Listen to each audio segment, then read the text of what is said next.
First and foremost, I want to give all praises, honor, and glory to Yahweh, Bahasham, Yahweh Shai, Bahasham, Recha Kodesh.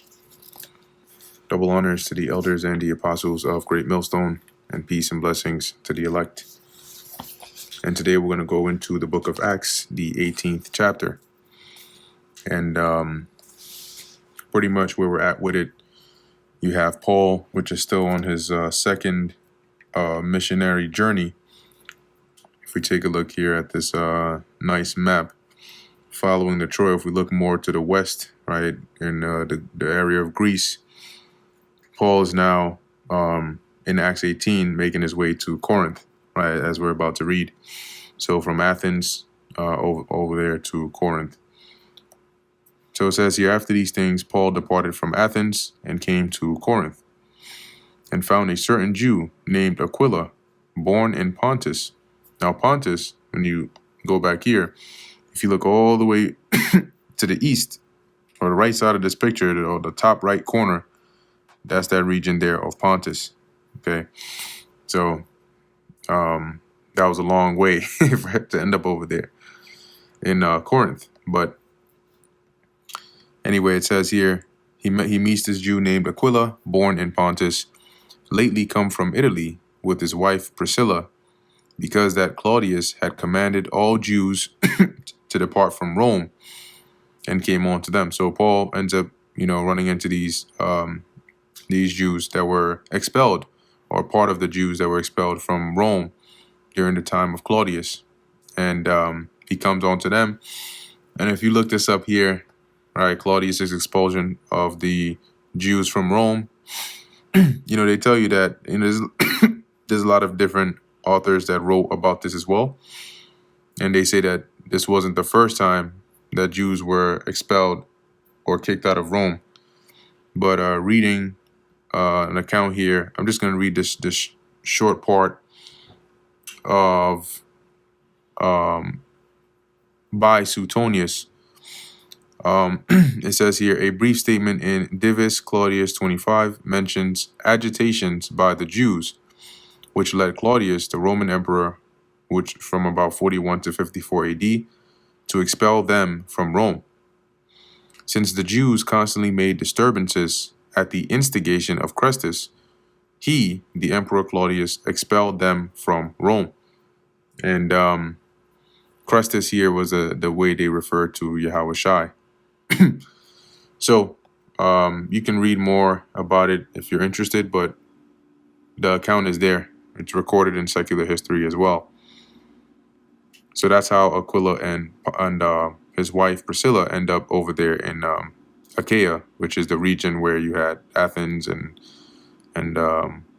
Corinth and so on. That's this chunk down here, right? You have Macedonia up here, and then you have the region of Achaia down there.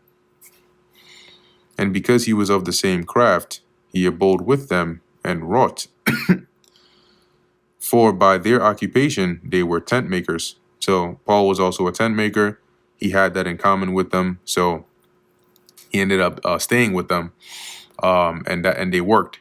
Keep in mind, right? The Apostle Paul, in a lot of these areas that he went to, he traveled to, he would find work to do, right? As he even mentions in his epistle to the Thessalonians, right? Rather than to burden them, they would work to provide for themselves as they were dwelling there, because it wasn't like he was there for a day or two. Most of the time, it'd be at the least, some weeks, depending on how urgent his job was in that area, or sometimes even years.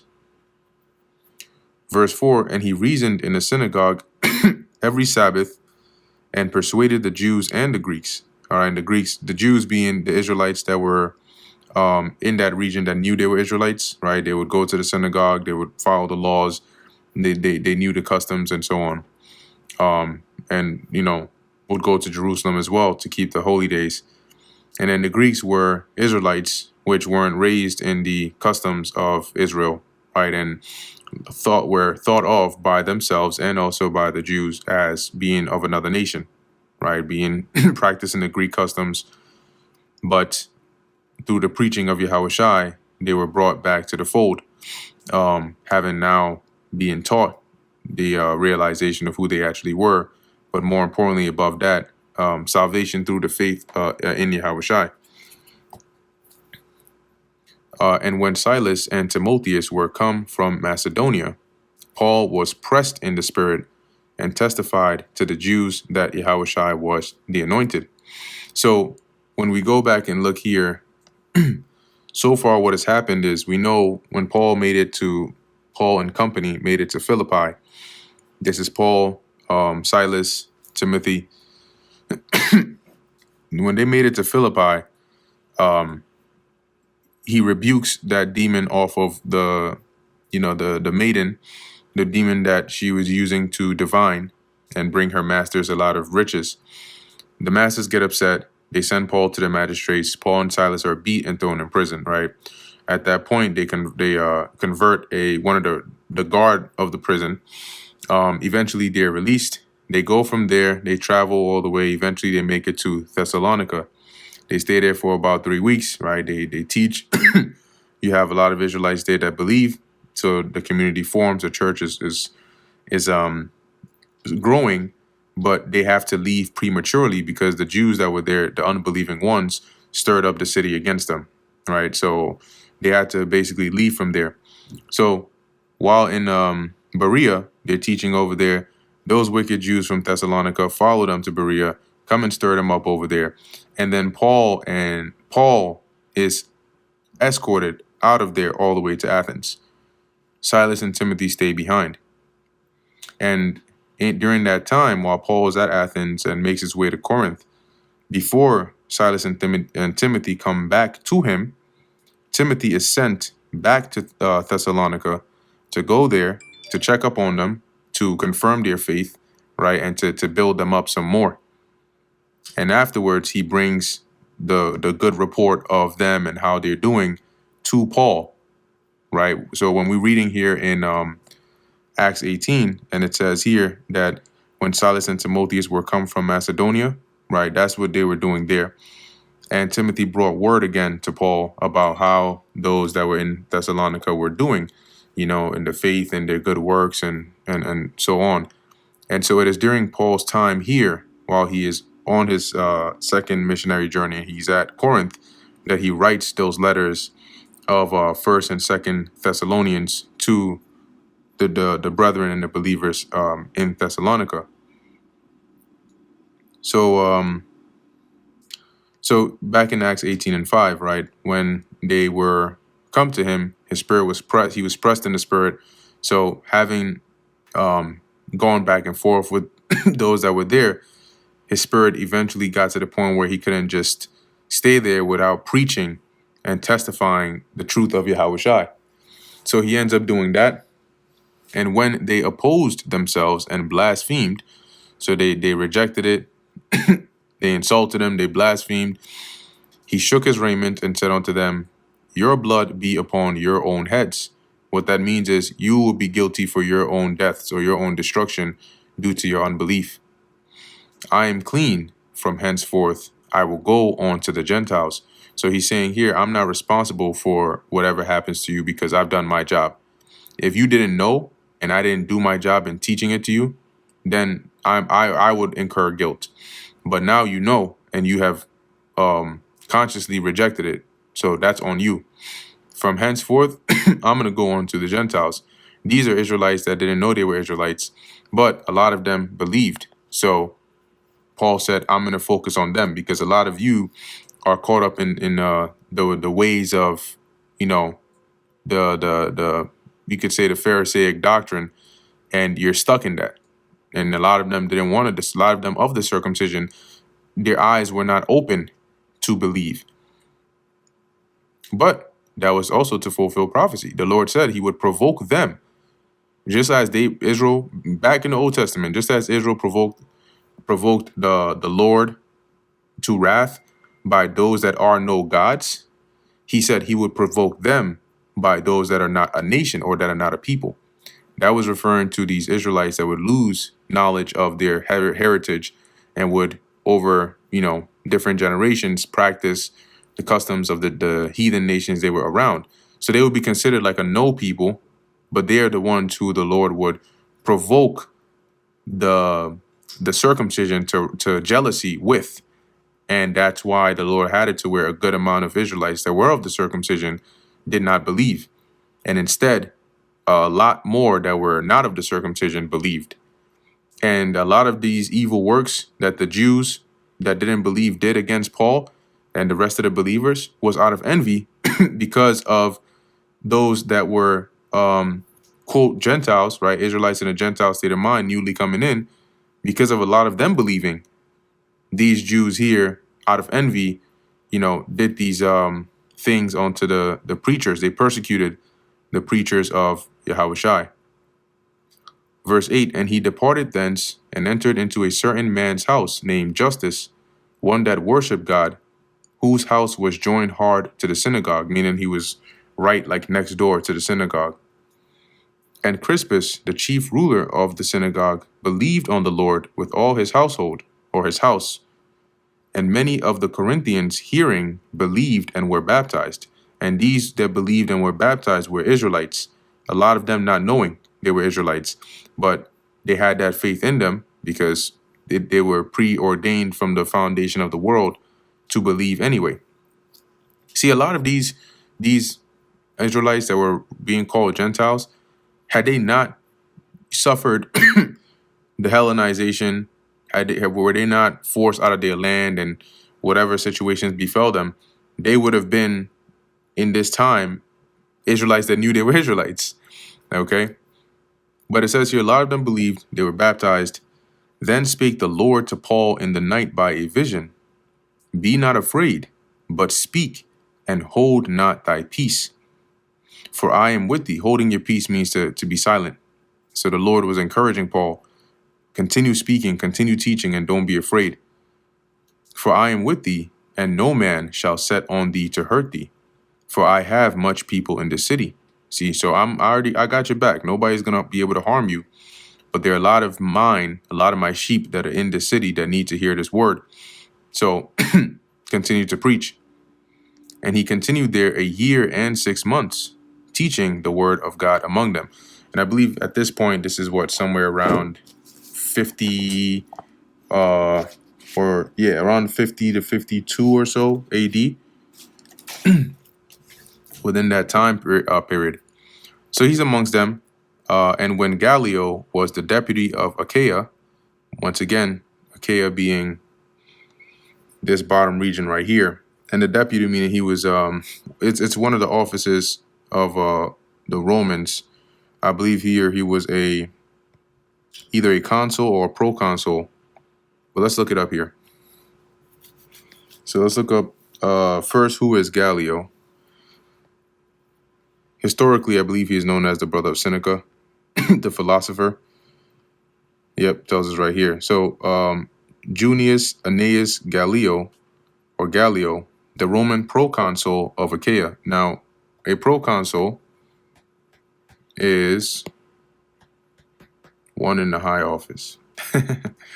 A proconsul is a governor of a province in ancient Rome, having as much authority as a consul. So now, what is a consul, you might ask? A consul is, in ancient Rome, one of 2 annually elected chief magistrates who jointly ruled the republic. Kind of like a president in a way. An official appointed by a government to live. Okay, no, we're dealing with the ancient Roman version of this. So he was like the equivalent of a consul, but over one of the provinces of Rome, being here Achaia. It says here, when Paul was in Corinth around 53 AD, so they place him, and these dates are really all approximations, circa. Under the Emperor Claudius, in Acts 18 and 12, he was brother, this is Gallio, of Jusius Annaeus Seneca, the philosopher. Jerome, in the Chronicle of Eusebius, says that he committed suicide in 65 AD. Weiner thinks he was put to death by Nero. This is Gallio. So you know a little bit about who he is. Let's take a look here about, well, we already know what the deputy is here, right? It'd be like a governor, or in his case, a proconsul. We sort of just read about that now. So during his term as proconsul in Achaia, the Jews made insurrection with one accord against Paul.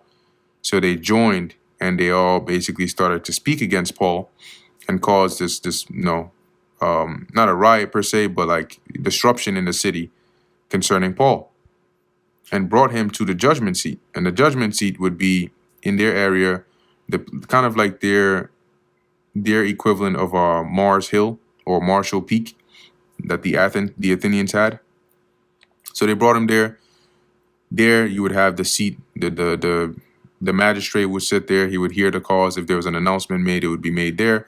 And if there was a judgment sentence to be passed, it would be given there. So they bring Paul there, saying, "This fellow persuadeth men to worship God contrary to the law."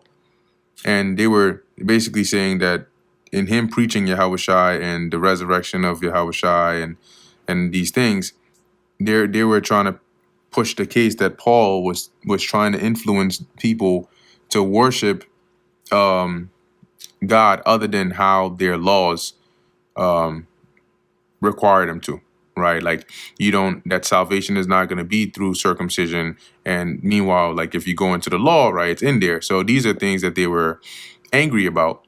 And at this time, Judaism was technically considered like a protected religion as well. So the Jews in these different provinces of Rome were actually allowed to practice, Judaism and not be forced to worship the other gods of the city and be exempted in certain cases as well. The book of Josephus goes into that as well, how I think it was Agrippa, I forget if it was Agrippa II or which Agrippa it was that spoke to one of the Caesars because he was close to him and had it to where he said basically you want to avoid these Jews rioting and all throughout your provinces. So don't try to push certain things on them and rather allow them to, observe their Sabbath and those kinds of things. So on the Sabbath, they wouldn't be required to say, do certain things that maybe might be required of other citizens. So certain privileges like that. So they come and they're trying to bring charges up on Paul. And when Paul was now about to open his mouth to make his defense, Gallio said unto the Jews, "If it were a matter of wrong or wicked lewdness, O ye Jews, reason would that I should bear with you." So if this was a case of, he had broken the law, he had done some real wicked act, then I would have a reason to listen to you or to give you a hearing. But if it be a question of words and names and of your law, look ye into it, for I will be no judge of such matters. I'm not going to judge between back and forth disagreements of your law. That's up to you. I'm not a Jew, as he's basically that's his perspective on it. And I guess it would be the equivalent of like if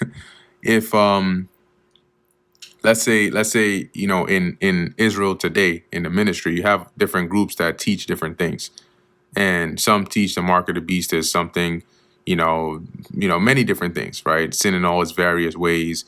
Some teach that Yahushua is not to be worshipped, right? Some teach these different things. So imagine trying to bring that up to a court, right, in New York, or a court, a Supreme Court, to hear that, or even to the police station to say, look, hey, can you, handle this guy because he's going around teaching that the mark, the MOTB is not the CHIP. They're not going to do anything about that because that to them it's like, bro, that's a matter of your concern, right? You deal with that. If you were saying this person has committed murder, this person is done, aggravated assault, battery, something like that, that's different. So to put it in perspective there, verse 15, but if, Slakia, verse 16, and he drave them from the judgment seat, so he dismissed them. Then all the Greeks took Sosthenes, the chief ruler of the synagogue. Now this is a different synagogue because you had one which was what's his name? Crispus, right? But then you had a different one, and Sosthenes was one who actually believed. Paul even mentions him. I forget in which letter it was.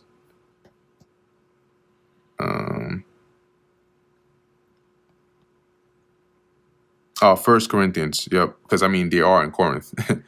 So Paul called to be an apostle of Yahushua HaMashiach through the will of God, and Sosthenes, our brother. So they took Sosthenes, the chief ruler of the synagogue. Now, the chief ruler of the synagogue, their role would be to, one, like maintain everything, to oversee the things that would happen, right? They maintained the building, they ran the services, if there were guests or speakers, they would moderate and have speakers come and speak, and they sort of oversaw a lot of those things. But here, him being a believer, it says here that the Greeks took Sosthenes, the chief ruler of the synagogue, and beat him before the judgment seat. And Gallio cared for none of those things. Because once again, keep in mind that you had Israelites that were also raised in the Greek customs, in the sense that, or let me say it this way, you had Israelites that spoke Greek, right?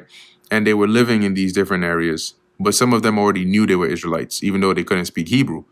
It's like somebody from some Eastern country that's born in America, and they know where they're from, and they know who they are, but they don't speak their native language, right? They're like Americanized, but they still know who they are. So you had some, because it wasn't just just the Jews that were like fully aware that they were Israelites. So they took him because they were in disagreement with what he believed in, and they beat him before the judgment seat. And as it says, Gallio cared for none of those things. He just didn't even look that way. And Paul after this tarried there yet a good while, and then took his leave of the brethren. So he stayed there for a good amount of time, and then eventually he was ready to depart, and sailed thence into Syria, and with him Priscilla and Aquila, having shorn his head at Cenchrea. Shorn is to shave his head, for he had a vow. And when you go back to the law, if you were under a vow, you let, depending on the kind it was, you let your hair grow for that period of time till you fulfill the vow that it is, and then you would shave your hair, because that hair would be offered as like an offering to the Lord. So Paul's now left Corinth, but as it says here, he sailed into Syria. Now, if we look here at following the red from the west side from Corinth, when the author says, right, that he sailed into Syria, you can see Paul's next destination was actually Ephesus, right, in Asia Minor. What he means by he sailed into Syria, right, is, let's actually let's look up the word, let me see what it was. Was it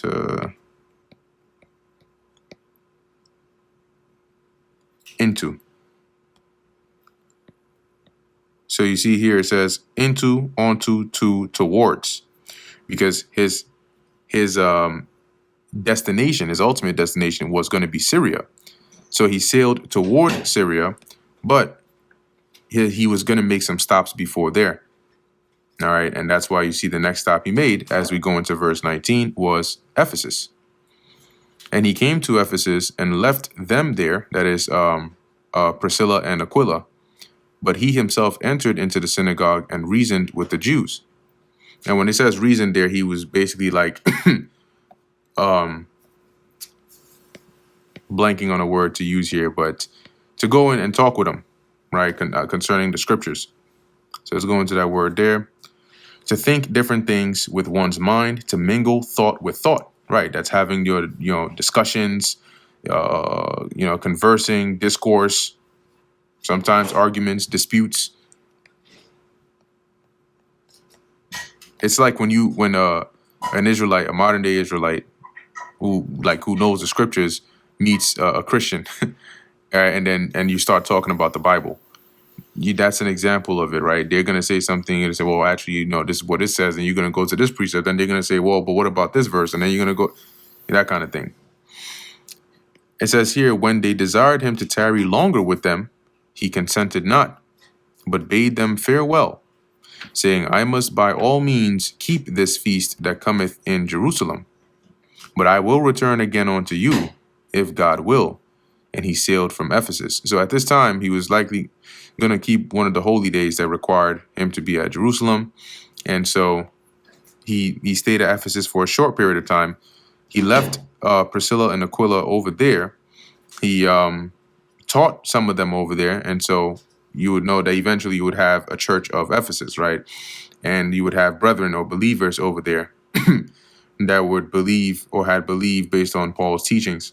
So he sails from there all the way, boom, to Caesarea, which is like a port or a port city over there. And then from there makes his way to Antioch. So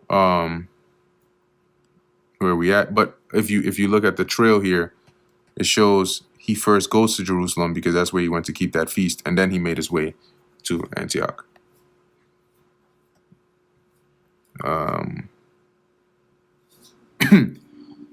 So where are we here? We are verse 22. And when he had landed at Caesarea and gone up and saluted the church, he went down to Antioch. And so we went to Antioch. That concluded his second missionary journey, right? He stayed there for some time, and then in verse 23, it begins his third missionary journey. So I have a map here. There we go. This one is not as clear as the first one, but if you look at it, it's really following kind of the same, it's like an identical trail to where he had already gone, because he was going to the same places that he had already, the same churches he had already visited and taught. So verse 23, and after he had spent some time there in Antioch, he departed and went over all the country of Galatia and Phrygia in order, strengthening all the disciples, right? So once again, and I mean, I can even pull it up here, right? Galatia, Phrygia, you can see these different areas, the churches in there, the brethren that were there. He went there, strengthening them, right? Seeing how they were doing, they were glad to see him, speaking with them, seeing how they've grown since the beginning, and any places of improvement, any exhortations he would give them.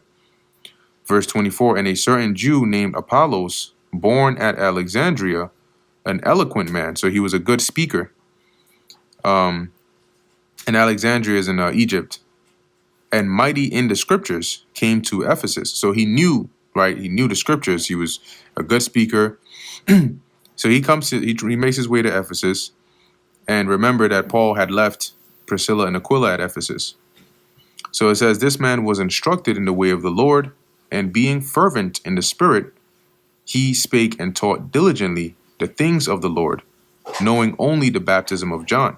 So he was preaching, all right, about the Lord, but only with a limited knowledge, because he only knew the as it says, the baptism of John, right? The things that John was teaching. And yet he was speaking, he was a very strong speaker. He could reason with you, really well, and so it says here, and he began to speak boldly in the synagogue, whom, when Aquila and Priscilla had heard, they took him unto them and expounded unto him the way of God more perfectly. And let's actually go into that word perfectly. But what they did was they noticed his zeal and his ability and his speaking and the mind that he had. And so they brought him onto themselves, and the things that they were taught of Paul, which was the more perfect way. So going past the baptism of John, okay, who, as it says exactly and accurately, right? So John preached about this one that was to come. Well, guess what? That one has come. He is Yahushua. These are the scriptures that prove that, and so on. So they gave him the wholeness of the doctrine. So now he could teach the full truth.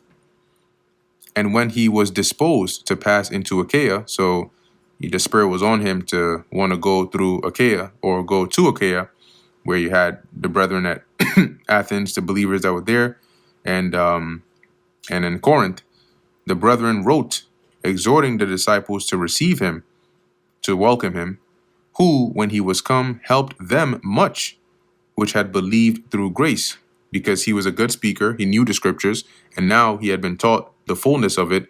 So he was able to build them up even more, to exhort them, to strengthen their faith, right, and to teach them, more things. For he mightily convinced the Jews, and that publicly, shewing by the scriptures that Yahushua was the anointed. That was the more perfect way that he was taught of Priscilla and Aquila, or Aquila and Priscilla. So when he went with his already good ability to speak and his good knowledge of the scriptures, they weren't able to resist or gainsay the things that he was teaching.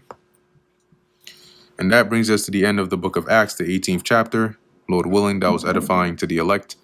In closing, I want to give all praises, honor, and glory to Yahweh, Bahasham, Yahushai, Bahasham, Racha Kodash.